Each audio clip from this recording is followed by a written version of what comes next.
Welcome back, you beautiful people. Okay, I want to talk to you about identity because you're going to hear this time and time again. And I realize that people might not understand what that means. And for me, I talk about this all the time. It's how I've evolved. It's an evolution. It's the concept of be, do, have, be your future self now. Dr. Ben Hardy talks about this. A lot of people before me have been having this conversation. And so I usually talk about this the most with my clients inside of our coaching containers. But I realize if you're just listening to the podcast and maybe you're just finding me now, you might have no idea what I mean when I talk about shifting your identity. And so for me, identity is not what you look like, how you dress, what you wear, how you do your hair, what you look like. It's not any of that. It's who you are at your core. It's the decisions you default to under pressure. It's the level of responsibility you're willing to hold. It's the standards that you hold yourself to. It's who you're committed to becoming and who you want to be in the future. And so even shifting the podcast and calling it meant to win, it's like, that's my identity that I possess. I know that I'm meant to win. I know that you're meant to win. I know that everybody's meant to win. I know God wants you to win. I know the universe wants you to win. I know that people who are rooting for you want you to win. And all of this energy is conspiring on our behalf. That is an identity that I embrace. Similar to full send, I have a full send identity. It's how I move through my life. It's how I make decisions. It's how I operate. It's truly my standard operating system at my core and at my default. And so when I talk about shifting your identity and who you need to become, I have some notes on some things that I would like you to consider. Are you somebody who wants to scale your business, but you don't trust the people that you have? You need to shift your identity into becoming a better leader.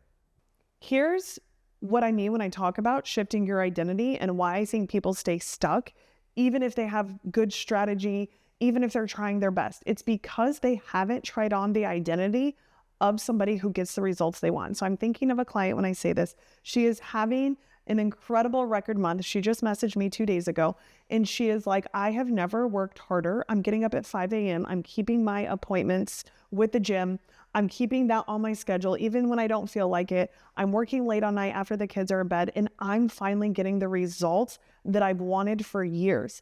It is because she shifted her identity. She was no longer willing to let the excuses be the reason that she didn't get her goal, why she didn't reach her goal. She was no longer allowing the fact that she had multiple children under the age of 10 that are needy and vibrant and always want to be around be the reason she wasn't reaching her goals, right? Because it would be easy. And it's not even really an excuse. Trying to build a business with children is very, very difficult, especially if you don't have childcare, especially if, you don't have all of these roles that you've hired to support you.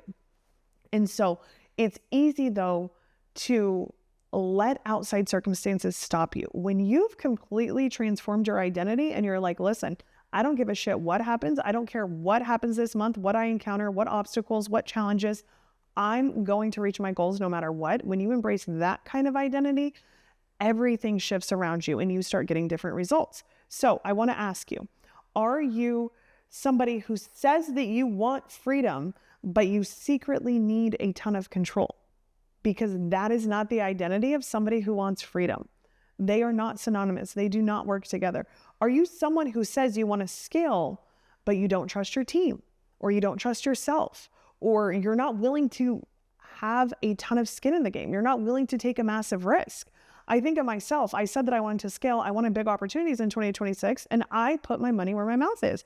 I invested into a headquarter building. I invested into more equipment and more team to help me execute at this level because I'm committed to being that person now before I have those results, before I blow up, right? And so in 2026, my word of the year is presence. And I mean that through two lenses. One, I want to be super present with my family. I don't want to just be there. I want to be present. So that means like not attached to my phone, not attached to a computer, not in my head thinking about 3 new business things that I want to execute on, fully emotionally available and present for my husband and my son. The other part of that word is like, I want to blow up my presence online. I want you to watch me on YouTube. I want you to find me on Instagram, on TikTok, on LinkedIn, like wherever you're hanging out, I want to be.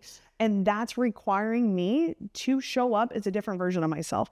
I'm not somebody who would sit and have content days on the calendar in the past. It would just be something that I got to when I got to, right?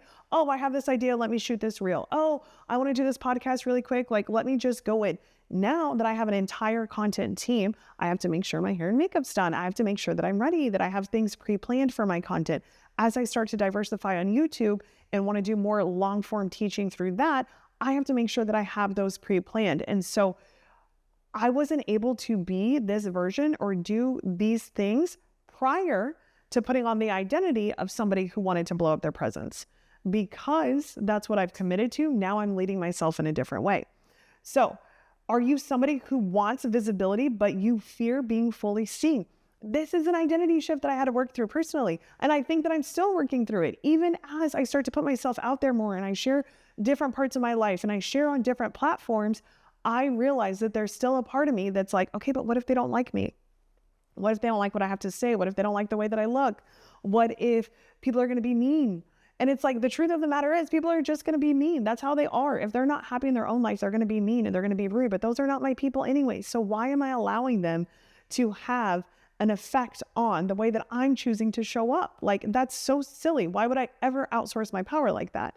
And so when you think about stepping into this next identity and achieving something new or checking something off your goal list, you have to ask yourself, are you embracing the kind of person? Are you being that kind of person in real time? Are you trying that identity on for size and actually leading yourself that way? A couple of the other shifts that I've had to work through is I had to go from a doer to becoming a leader. I had to go from hustling to becoming an alchemist with my time, to creating more time with the time that I had.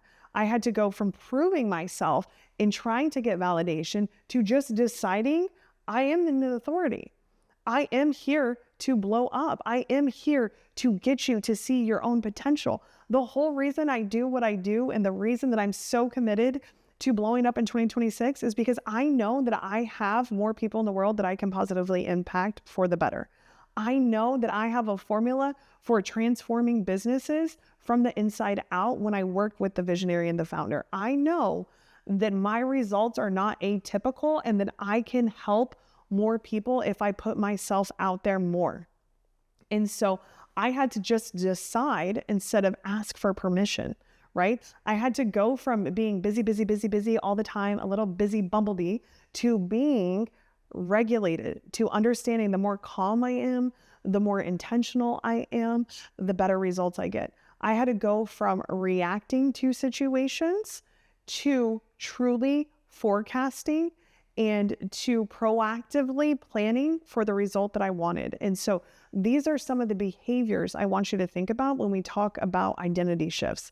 Because when I asked myself, who do I need to become in order for my goals to become inevitable, I started getting different answers. And that's really what I sat down at the end of last year and asked myself, who do I need to become so that I can build a company to 8 figures, so that I can become a best-selling author, so that I can be the best mom and wife possible, so that I can lead my team at the highest level and build a category of one company. Who do I need to become?